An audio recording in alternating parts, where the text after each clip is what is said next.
Well, good afternoon, everybody. Sorry for starting a little late. We had some technical difficulties over on our side, but we're very glad you are joining us here today for what is the first in what we hope to become a full series of Advocate by Design public policy webinars. So here today we have the first.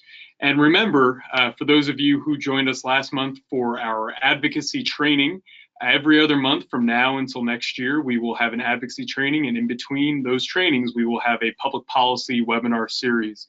And we're so glad today to be joined to discuss the International Code Council and the building codes.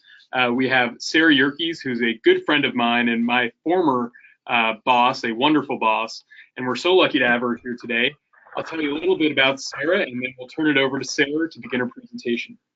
Sara Yerkes oversees the public policy and government relations functions for ICC. She develops and implements a proactive program of effective lobbying and persuasive advocacy. She represents ICC on policy matters and program activities, coordinates strategies to implement policies at the federal, state, and local level, and works closely with members of Congress, state legislators, and their staffs to draft and endorse legislation that will support and benefit ICC's mission and related goals. Sara oversees the state and local activities that have successfully gained the adoption and use of the international codes in all 50 states, U.S. territories, and federal agencies. And I'll just say Sara is just an overall wonderful person and a great advocate for interior design, all the design professions, and everybody in the built environment. Just a reminder to everybody that you are on mute right now. If you have any questions for Sara, please use your chat box, your question box, and we will try to get to as many of them as possible at the end of Sara's presentation. So with that, I will turn it over to Senior Vice President for the International Code Council, Sara Yerkes. Well, thank you, Brian. That's a very nice, very generous introduction by you. Thank you, appreciate it. And good afternoon, everyone. I am very thankful for the opportunity to speak with you today. I didn't know I was going to be the first of a series, so I hope I set a good bar for future webinars. So with that, let me just give you a very brief overview of the ICC. We are a not-for-profit organization. We have offices in DC, in California, Chicago, Birmingham, and we have field offices throughout the country. We are a model code developer. We have a public safety mission. We're dedicated to building safe and resilient communities and protecting people and properties. We develop model codes, and model codes are meant to be adapted. That's why we call them models. They're meant to be used as a base, a common format for the states and local jurisdictions that adopt these model codes to amend according to their geographic, climatic, or the local needs. We have 64,000 members throughout the country and in other countries, and we have 377 chapters in the United States and a couple outside the United States. We have a staff of about 350 comprised of engineers, architects, policy people, government relations like my staff, architects, engineers, and other professionals, former code officials, and so on. The next slide, please. We have a mission. Many times we're asked, so ICC develops codes. We do. We develop codes. We provide that as a service, and I like to call it a private-public partnership, where the model codes are developed by an association like ICC and others like NFPA, for example. We reference their standards, and other ASTM that develops other standards that we also reference. But we're also a very public safety oriented organization. We do have a vision, as I mentioned earlier, to create safe buildings and protect people. And our mission is really to provide the best quality codes and standards and products that support those codes and standards for the use of the communities throughout the country. It's a private-public partnership. The private sector develops the model codes. The public sector amends and adopts and enforces. So it's a great way of developing these codes and supporting them, maintaining them, that does not cost the taxpayer money because it's subsidized by ICC through the sales of products and training and other services that ICC provides. The next slide will show you the family of I codes. We have 15 codes. There are a couple that are missing from this picture, which is the swimming pool and the International Green Construction Code. But it's a family of codes. Everything a builder, a design professional will need to find a site, construct, so structural and maintenance and sewage and fuel gas, electrical is another code. It's not ours. It's referenced in our codes. It's produced by the National Fire Protection Association, but our codes cover everything to do with commercial and residential construction. The next slide, please. Okay, the ICC members are very diverse. Anyone with an interest in public safety is a member of ICC. So we have the building safety professionals. We have different categories of members. The governmental members are the members that represent the jurisdictions that use our codes. We call them governmental members. They have the right to vote. They represent their jurisdictions in the code hearings and so on. So they're different categories. Students, retired folks, honorary members, corporate, chapter, certified, and so on. The next slide, please. Okay, I already said a little bit about the model building codes, but the building codes they're technical and they're legal. And they're a compilation of laws, regulations, ordinances, requirements, everything, as I said before, involved in constructing a building, a structure, and maintaining that structure. It's also, the model codes references safety standards. So for example, the building code will say where and when to build, and then the reference standards will say how to install it, how to maintain it, and so on. Although over the years, I've noticed that the difference between a code and the standard has sort of diminished. They're almost like synonymous now. A code and the standard, they're both written in mandatory language, or can be, where before the model codes were written in the legal mandatory language because they need to be enforced, and the standards would use more flexible language like may and so on. But now we're seeing that the standards too are coming through with the shall do this, shall maintain it this way, etc. So the model codes set a base. They set what we call the minimum acceptable requirements to protect public health and safety and the environment. The next slide, please. Why do these model codes matter?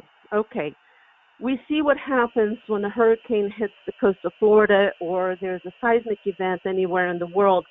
And actually, if you think about the seismic events that we see in other countries and the tremendous devastation, the buildings collapse, lots of deaths.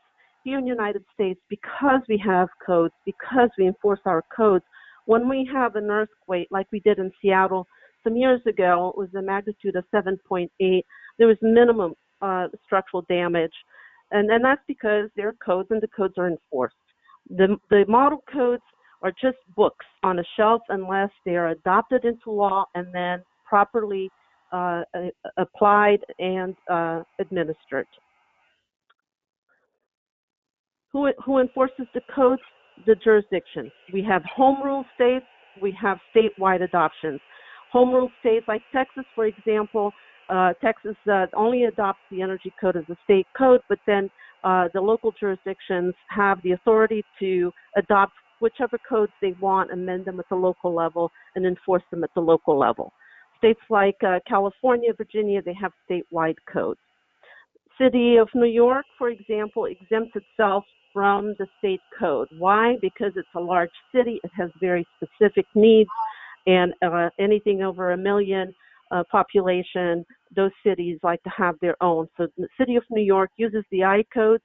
The State of New York uses the I codes, but they have separate processes for review and adoption of the model codes. The next slide, please. The benefits of the modern building codes. Okay, again, going back to what we see happening when natural disasters hit.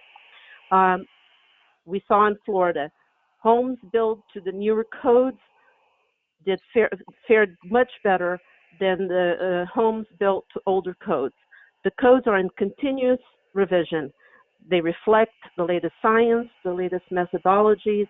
ICC does not do research, so we depend on organizations, private sector organizations like UL and others to bring their science to us.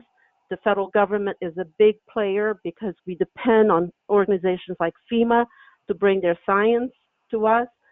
Same thing with NIST, the National Institute of Standards and Technology. They bring their science to us. An example of how that works, after 9/11, NIST submitted a series of code updates, code proposals, and many things changed in the commercial code after 9/11. So we benefited from the reports and the studies that NIST did to improve the commercial codes for future construction.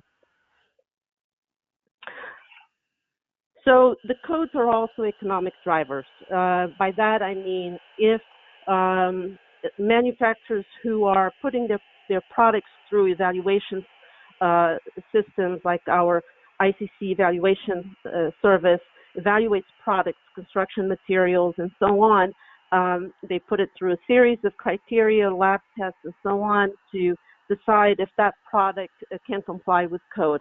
Once it gets that approval from an evaluation service, then the jurisdictions, cities like New York, Los Angeles, they can take those ES reports, and if they're constructing with alternate materials or whatever it is that they're using, they don't have to go through their own evaluations, which can be very expensive. ICC provides those.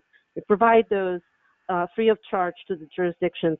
It's the manufacturers that pay for those evaluation reports. ICC then turns it around and provides it free to the jurisdictions. Using the model codes throughout the country is a great benefit. And before ICC, there were 3 legacy organizations that developed regional model codes around the country.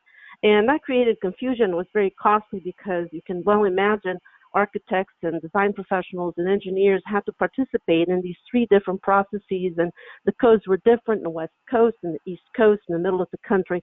So the architects and engineers and the builders and the building owners started demanding for consistency and uniformity.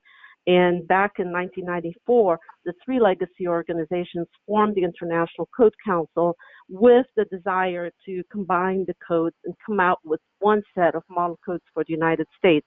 The first set of I-codes came out in 1999, and it was the 2000 edition of the codes. They're revised on a 3-year cycle. We're now on the 2018, so you can see that they've gone through several cycles of revision. The uniformity we provide with the model codes also benefits the users, like your profession, for example. If you are practicing your profession in California and you move to Florida, you don't have to worry about learning different codes because the codes, the format is the same. So you know accessibility is Chapter 11, regardless of where you are. Florida, Ohio, New York, Chapter 11 will be accessibility, and so on. Staying current on the codes is also very important for the economy of those communities. When a community is devastated by a disaster, it takes a lot longer to bounce back if it has to rebuild from scratch. So the codes not only streamline the regulatory system, they also mitigate the cost of disasters. And they also enhance energy and the well-being. And I know for your profession, you're very interested in the well-being, the health, and the codes are moving more and more in that direction. Whereas before we thought, okay, we have to learn how to build so these buildings can sustain bad climate and so on, natural disasters. Now we're also thinking, okay, well, these buildings also have an impact in the environment, so how can we build better? That's why ICC came out with the International Green Construction Code. Anyway, as you see on that slide, most importantly, building codes save lives. The next slide, please. Okay, the model code development process that we use is called a governmental consensus process. It's very similar to rulemaking. It's a transparent, open process. And if any of you have participated and gone to the code hearings, you know what it's like. I like to kid that it's sitting there sometimes is as much fun as watching paint dry. but it's a very dynamic, and it can get exciting when there are controversial issues up for debate and you hear both sides, the pros and the cons, and it can be fun as well. No one ever said codes and standards were sexy, but if you've been to some of the code hearings, you know that they can be very passionate also about the codes. So the codes, the way it works is folks that are interested, and anyone can participate. Anyone, even listening onto this webinar, if you have an issue with something in the code, a provision in one of the codes, you can propose a change. Okay, we now facilitate by offering CDP access, which is a cloud-based system, electronic system that allows anyone from the comfort of their office to participate in the process. This is something ICC did in order to encourage diverse participation from anywhere, any place, because of the concerns we were hearing. People couldn't travel, didn't have the budget to go to the hearings. Now you don't have to use that excuse. You can do it in the comfort of your own office. So you propose a change. You can collaborate electronically. You can invite people to look at what you're proposing. You can get comments from your colleagues. Everybody reviews. The final phase of the code development process is the public action hearings. And on the next slide, if we go to that one, you can see here how it works. Code changes are submitted. We post an agenda. We have the committee action hearings, which are taking place actually this spring in Albuquerque, New Mexico, April 28th through May 8th. Then we do an online assembly vote. So if you're not at the meeting, you have an opportunity to vote online through this CDP access. Then we publish the results. So all that is on the website. Everybody can see that. The public comments are submitted. Then there's a public comment agenda that's posted. Then there's a public comment hearing. That's the final hearing. It takes place in the fall at our annual business meeting and code hearings, which this year is going to be in Clark County. For those of you who don't know where Clark County is, it's Las Vegas. We like to say Clark County because when we say we're going to Las Vegas, sometimes the code officials have a little bit of heartburn over that. So we're going to Clark County. So the online governmental consensus vote then is that last step where, if you were not at the in person at the code action, at the public comment hearings, you can vote online. And then we publish an updated version. So every 3 years, a new, well, let's not call it new, an updated edition of the codes comes out. And remember, now every 3 years, but by the time the 2021 codes are published, they're already 3 years old because we started that process as soon as the 2018 came out. So sometimes people think, well, it's so fast, every 3 years. Well, really, the code's already going to be 3 years old by the time it gets printed. The next slide, please. I mentioned how the codes are adopted, home rule or statewide. It's about I would probably say 23 statewide states, and then the rest are home rule, and there's not a one-size-fits-all. Every state has exceptions. Some states adopt statewide for state-owned or leased buildings. Other states, it's for every building. So it varies per state. All 50 states are using the I codes, one or more of the I codes, plus the District of Columbia, plus our U.S. territories, and the federal agencies, State Department, Department of Defense, GSA, National Park Service, Architect of the Capitol as examples. Other countries like Mexico, the Caribbean region, Central America, Eastern Europe, and the Middle East. So the rest of the world comes to the United States to learn from us, from our technology, our science, and then they adapt it. Of course, you can imagine building in Saudi Arabia or Kuwait or Abu Dhabi is a bit different than here. But they adapt just like our states adapt the codes for their own use. The next slide, please. So I know that you're very interested in comfort and accessibility. So ICC is the secretariat to the ICC A117, which is accessible and usable buildings and facilities. That standard, it's a standalone standard, it's a NANCI accredited standard. It goes through a NANCI accredited process, and it's Chapter 11 of the International Building Code. And ASID has been involved in the development of this standard. You've had representatives on the A117 committee. The scope is, I'm not going to read the whole thing, you can see it on the slide, but it addresses the needs of the disabled community in buildings and outside areas, and it's for all disabilities, blindness or visual impairment, hearing, and so on, or even physical ability of getting around in places. The next slide, please. All right, and this is important. So the A117 coordinates with the Fair Housing Accessibility Guidelines referenced in the ADA and the Architectural Barriers Act. This is important because we want to provide that uniformity and consistency throughout the country. And we've been working with HUD and the Department of Justice to receive that safe harbor designation. We had it for the 03s and the 06s. HUD fell behind, but they're working now and reviewing the 09s, the 12s, the 15s, and 2018s for that safe harbor designation, which means if you're complying with Chapter 11 of the Building Code, you're deemed to be in compliance with the federal regulations as well. Okay, the next slide, I'm showing some other examples of where the codes may interest you. Like the plumbing code, for example. We take things like sanitation issues for granted. We turn on the tap, there's water. We assume the water is clean. We assume that everything that needs to be done is being done to take care of the waters we get in our homes, in our places where we work, and so on, are fit to be used for human consumption and so on. So that's the plumbing code. The mechanical code regulates mechanical systems to protect the air quality. So, of course, you must be concerned if the building is going to be comfortable, the home is going to be comfortable. What code is going to address that? What's the air quality? What is the temperature that the rooms need to be at, and so on. That's the mechanical code. The property maintenance code deals with blight,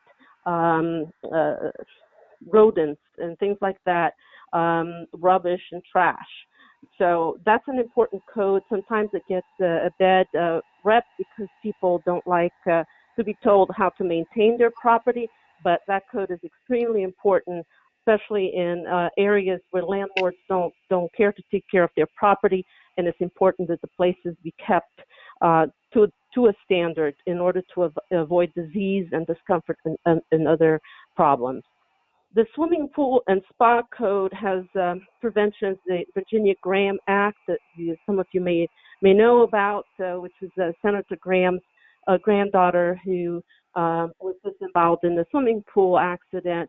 The Virginia Graham Act applies to public pools, and the Swimming Pool and Spa Code applies to residential pools as well, and we've worked with CPSC over the years.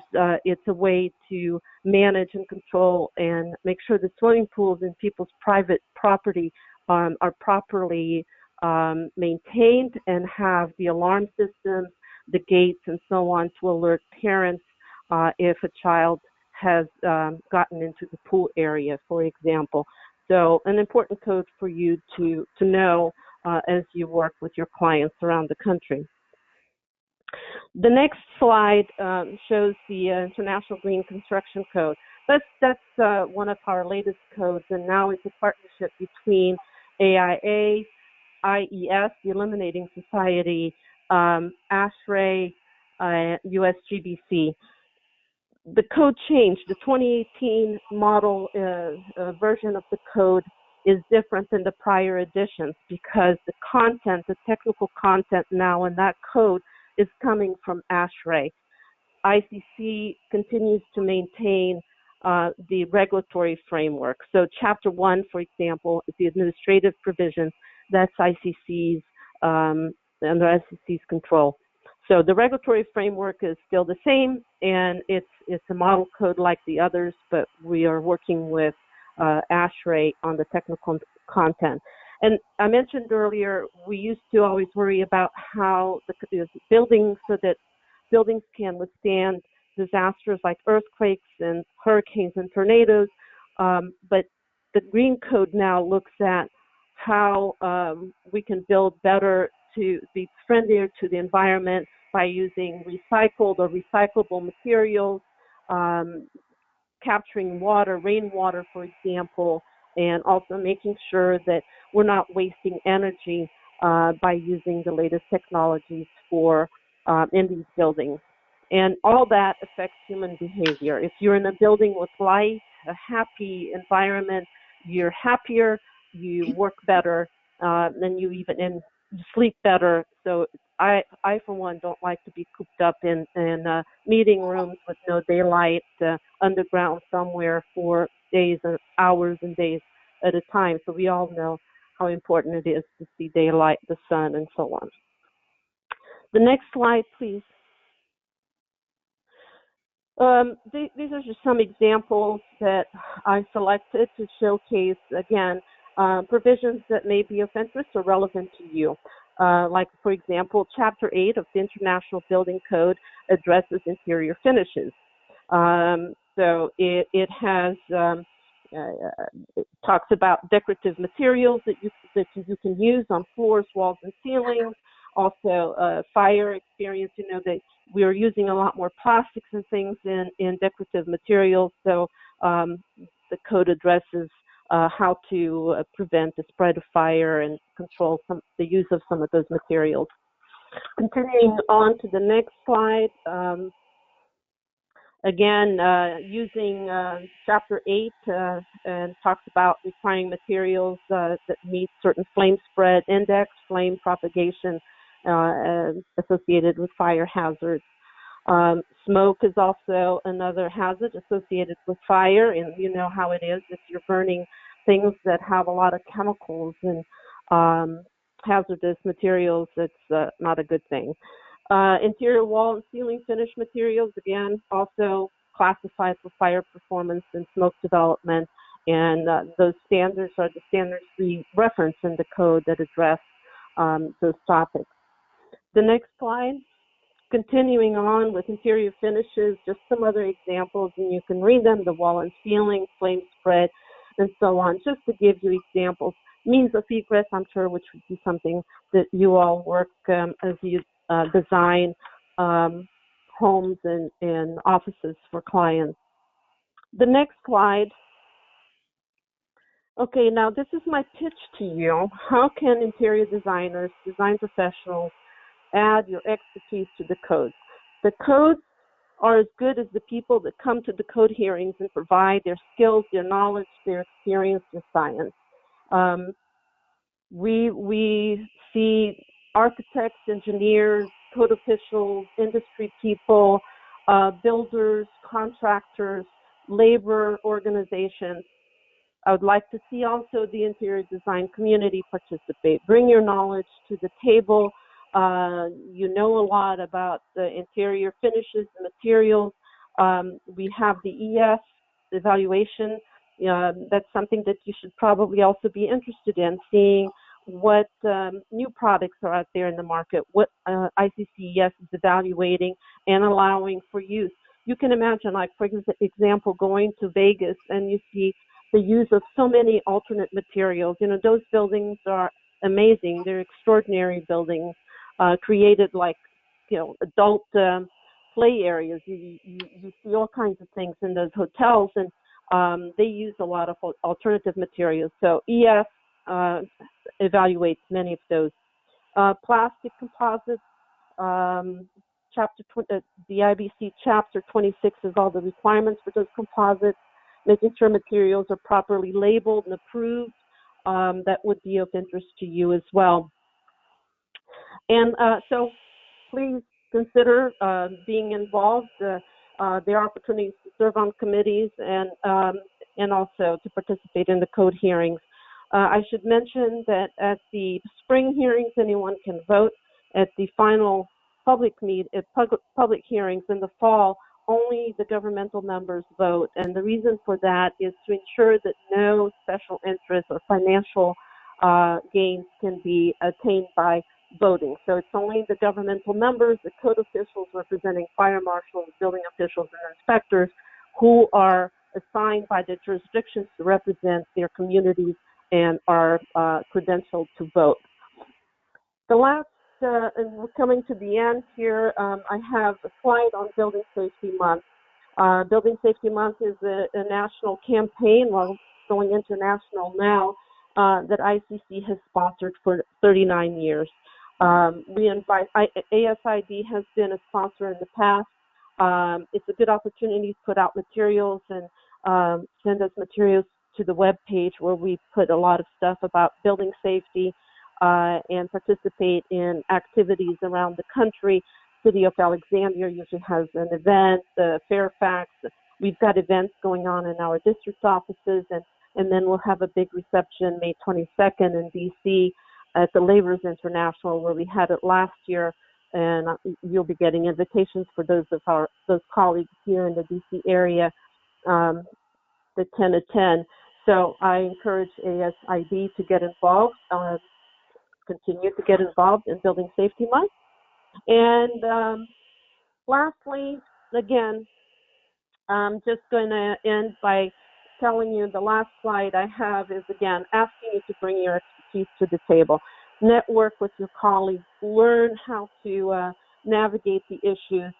I always say, you know, that going to the hearings is a good opportunity to present your ideas and working with states, you know, understanding where each state comes in and how they feel about different things. Some states are very pro green construction and resilience. Other states have whatever other issues they may have that they work on. Seismic in California, wind provisions in Florida, tornado alleys in the middle of the country for tornado safe rooms and so on.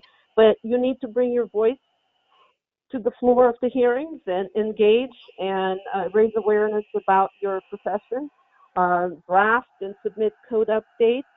And again, not just at the national level through the ICC process, but I also encourage you to participate at the state and local level where the codes are adopted.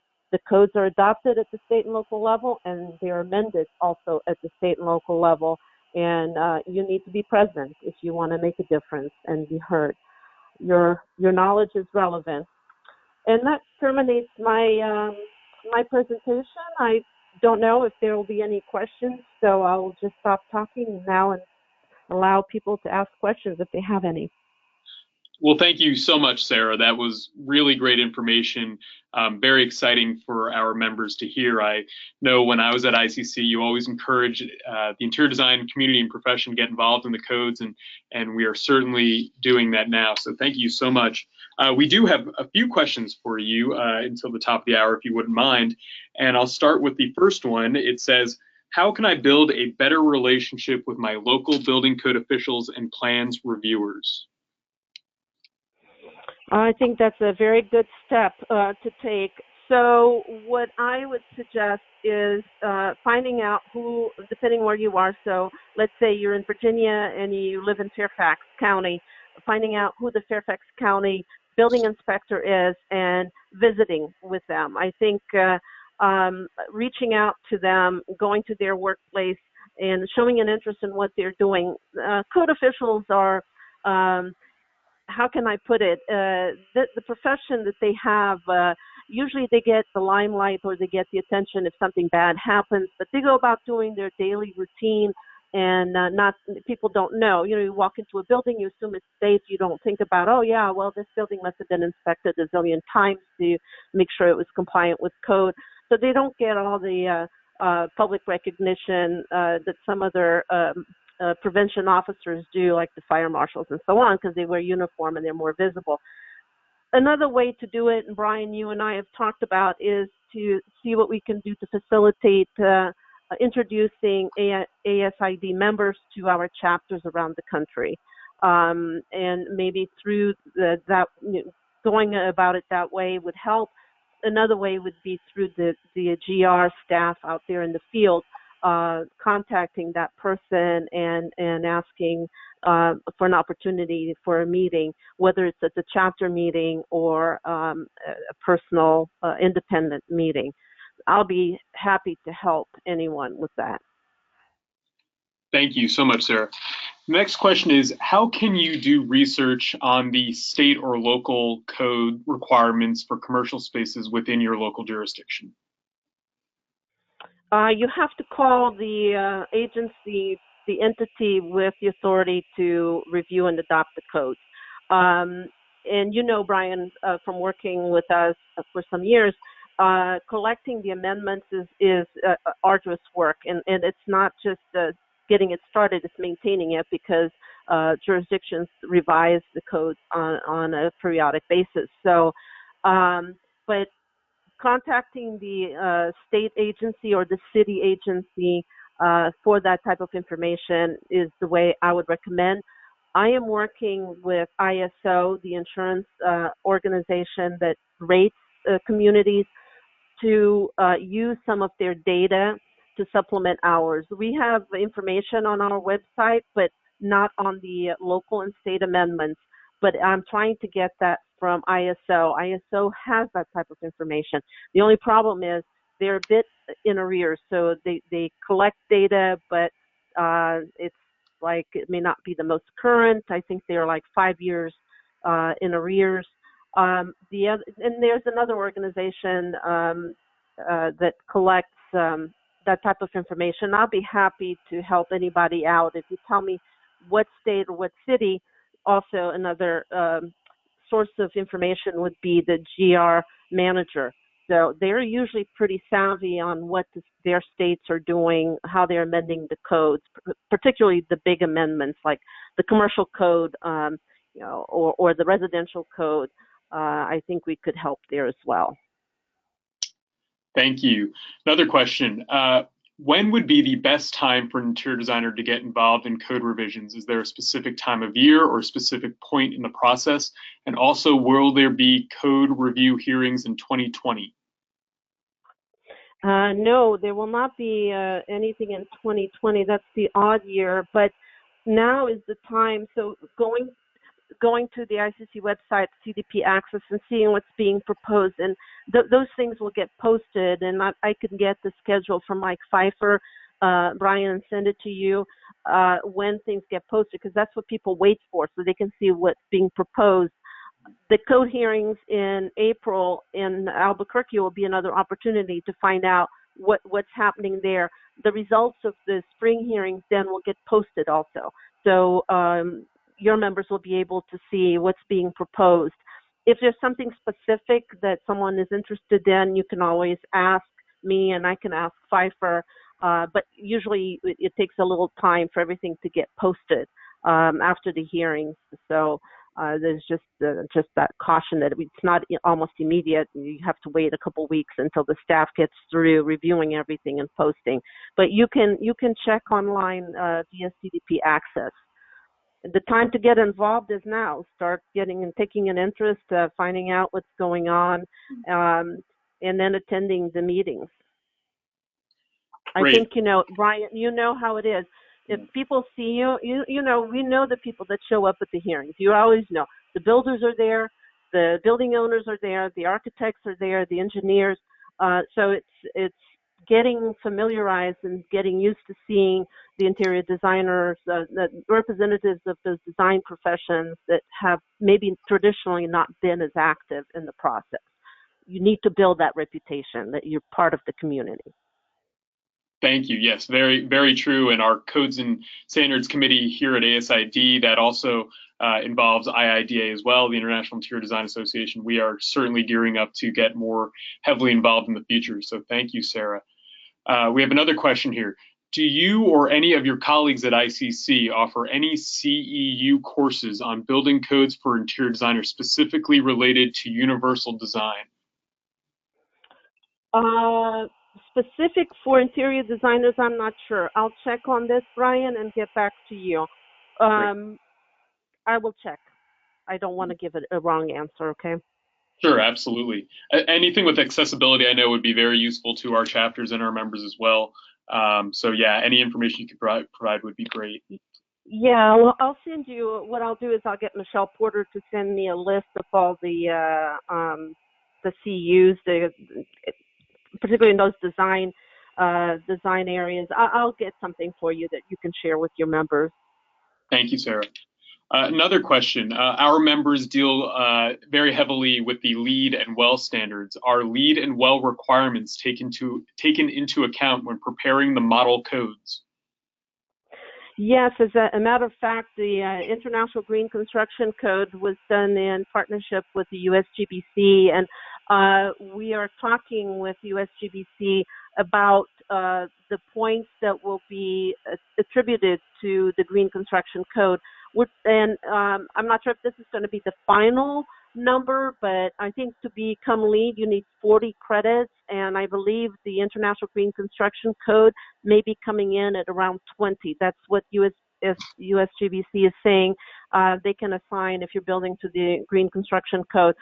That's I am working with ASHRAE and USGBC on an advocacy campaign, and I'll be putting out a lot of this information, Brian. So please keep a tab on these questions that you want me to answer, and I'll make sure as those things become finalized, I'll tell you. But LEED, yes, we are we're working closely with the USGBC, and particularly on that Green Construction Code. Great. You're very popular. We have more questions for you, Sarah, if you don't mind. That's good. Fine. How can my firm or chapter become involved in Building Safety Month? Just send me an email. Let me know. There's different levels. They're just supporting sponsors that just want to send in information and put their logo on that they support building safety. And then there are other sponsors that contribute. They want to get more engaged and involved, and they have specific wants that they, like, for example, we had several options, distributing kits or sponsoring the reception, things like that. But I will send, and Brian, I can send to you, again, the brochure, the Building Safety Month brochure, and you can distribute. But it's as simple as an email or a phone call, adding your logo, your materials that you want to share, and that's about it. And we'll add you to our Building Safety Month. There's a web page on our website, Building Safety Month. If you look for that, it'll take you to the website, and it tells you everything that's going on. We've modernized it quite a bit since you were here, Brian. Whitney has done a tremendous job. It looks clean and modern. It's got a different look. So I invite your members to visit that page. That's wonderful. Thank you. Another question for you. Can ASID members / interior designers join ICC state chapters? That is a state-by-state question. I think it depends. Some states have stakeholders, people that represent industry, and I see them at chapter meetings all the time. They just participate. So depending on where you are getting involved, if they have a conference, showing up at the conference or sponsoring something, but that depends on the chapter, so on how they are. It's even the disciplines. As you know, some chapters are multidisciplinary, so they have the building officials, the plumbing inspectors, the electrical inspectors, and so on, fire, and others are just specific, like plumbing only or fire only. So it just depends on the chapter, and they're very individual, and they have their own bylaws. Great. Another one, how can I serve on a national level code review committee? Okay, you have to, your organization or yourself, you have to apply.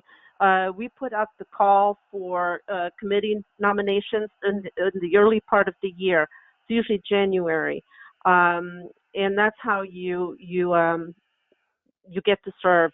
And depending on how popular the committee, how the selection is done, it's usually a board decision. They select the committee members, but it's in the early part of the year. For special committees, like now we have a special board committee that's going to be looking at building safety, school safety, and because of all the terrorist attacks and things that have occurred, and the shootings and concerns, as you can imagine, locked down in schools, you're locked down, you're locked in, you can't get out. I mean, there are a lot of safety issues that need to be addressed, and so ICC and FPA and others are working.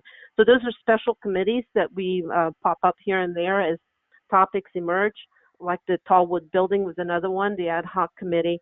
But for the code development, it's usually in January that the call for nominations goes out. Great. And I'll add to that, Sarah, for the members and interior designers on here, if you have any interest in specific committees, please let me know.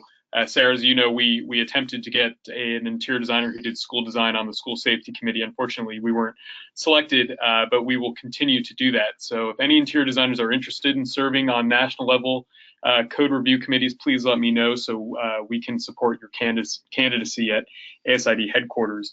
And Sarah, one final question for you. How can I get involved in state level code adoption? Okay, so you know that ICC and the National Fire Protection Association, the National Electrical Manufacturers Association, co-chair the Coalition for Current Safety Codes. That's one way to get engaged. Again, doesn't cost anything. We meet about once a month or once every 5 weeks. We have a standing call. You were on it today. And we discuss some of the challenges that we're facing around the country. If there's a pushback on code adoptions or whatever, we report, we talk about what's going on in those states.